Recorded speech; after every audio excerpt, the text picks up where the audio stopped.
lie, ain't been getting high. Well, maybe a little, baby, I don't wanna lie. I know when you text me, girl, I don't always reply. Well, you're not Crisevol, 30 years old, and I'm an alopecia. Alopecia is basically permanent hair loss, but it starts from the scalp. So you're bald. If you don't ask, you won't know. Or if you don't, make a comment for a comment, you won't have an answer. What happens is there's two types. It's alopecia and alopecia acrediea. Acrediea is just bald patches on the scalp and body, but alopecia is just baldness. Now what happens is it can grow, it can fall out. It can grow, it can fall out. It determines on how you live. With me personally, it was tiredness, very tired, confused, and a lot of stress. The symptoms actually started before I went to the doctor. I didn't know what it was for so long. I went from thinking it was just perm, sweating it out, the heater from the dryers, how it is for us girls back then. The cry really came from when the doctor told me it's permanent. Your hair loss is permanent. And, her going into how we could fix certain symptoms, but it's permanent. So anyone would ask, well, how can we, is there a different way? That was the first question. But I did do a treatment for a few months, but it was on and off after a year, which was steroid shots. They were like long needles. First person was my dad.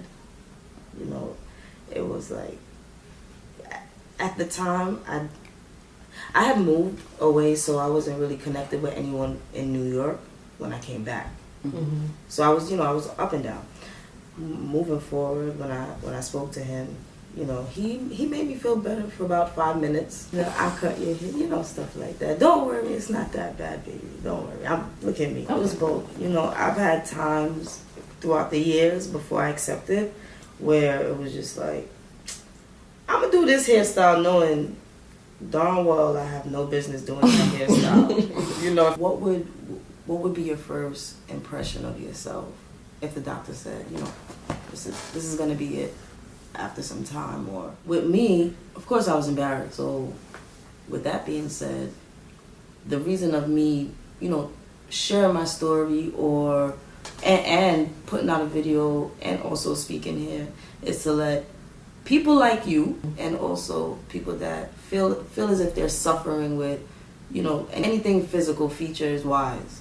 So it's just me saying that you don't have to cover up because, what makes me beautiful is skin deep.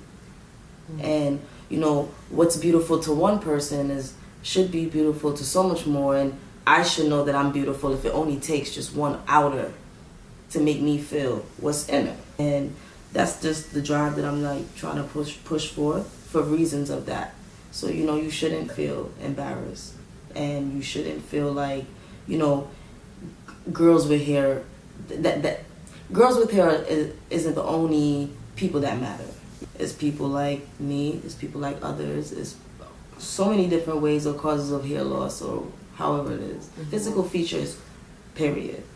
It should, you should just be open and you should accept yourself, and inner beauty is first. Because if it's not, then you don't know yourself, you don't accept yourself, because you're still covering yourself. You feel as if things have to, you have to put a weave on to hide your baldness, or, maybe put a nose ring in to hide the fact that, maybe an African American is like this, and they try to fix it, or anything. I love all the little extra features because I do it too. It makes me feel good.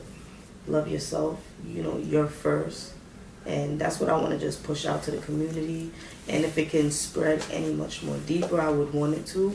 Just be you and accept yourself. And when you look in the mirror, it's just like, yeah, that's what's up. Almost 12 years, I felt super unpretty, very unpretty, and I wore a hat like 12 years, there's no way around that. Hats, anybody know me? Hats, scarves, something, where it was just like I always just covered it. You know, nobody knew what was going on. And then the braids, I'll try to do styles before when I was hanging on to life. No one wasn't around me, you know. My partner wasn't around. No one was around when I took the razor and said, you know what? I watched my dad cut hair for a long time. So I said, well, if he could drive and do like this on the wheel with his knee and was handsome. So I said, well, you know what? Bic, $1. Well, first of all, I had a layout. You know, I thought about this movie I watched, The Barbershop.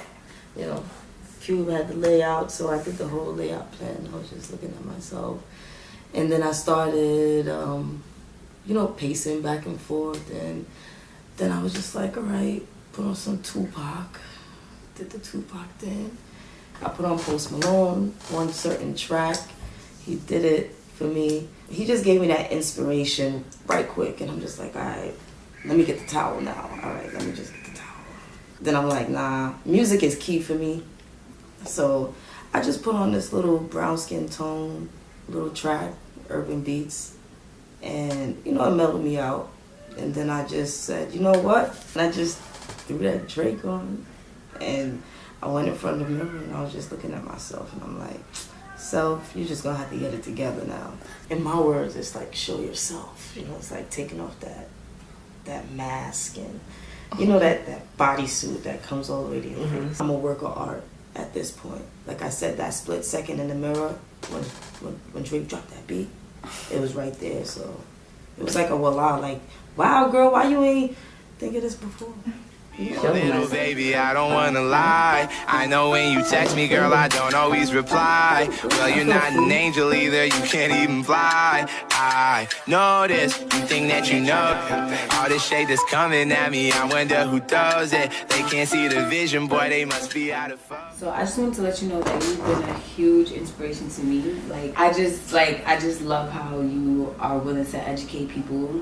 I never knew anything was going on with you, being your friend for maybe like 2 years now, but it's just, you really inspired me. And as I told you before, that I wanted to do something to show support. So I noticed that you had your little tail, your little rat tail in the back, and I always wanted it because I see, you know, little boys growing up, and I was like, I'm not a boy, but she inspired me to do it as well. So I did it. Show it off, you know. Yeah, I'm telling you. So my rat tail twin. So I think that's like a great form of support. And although like I'm a very genuine person, like my heart goes out to your experience, to what you go through every day, but I just know it's a different form of support. Like, who's your huge everyday supportive system, like the one you can fall back on?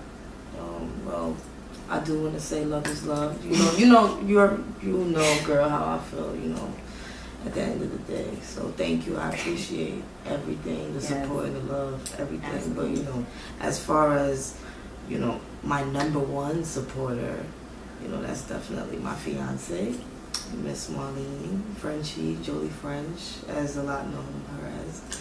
You know, that's my number one supporter. You know, she even actually cut her hair off. Yeah, you know, cut her hair, not skin, but you know, almost there, that's right huge. There. That's it was huge. A big thing. You know, it was a big deal, and I must say that she has like the most beautiful curls I've ever seen. You know, naturally. So you know, I want to shout them out too. You know, nothing but much love and blessings to her for us. Yes. And thank you again. Absolutely. And I do want to say, I want to shout out my homegirl Shapri. You know, Casey Minks. I've always told her that I want to shout her out, so this is my time of shouting her out. I want to say thank you to everybody that supported me and everyone that just showed the love and the respect. And like I said, all I want to just send out there to all viewers, followers, you know, supporters, friends, family, just, you are it. You know, when you look in the mirror, you are it. And, you know, let me tell it like I tell it. So, you know,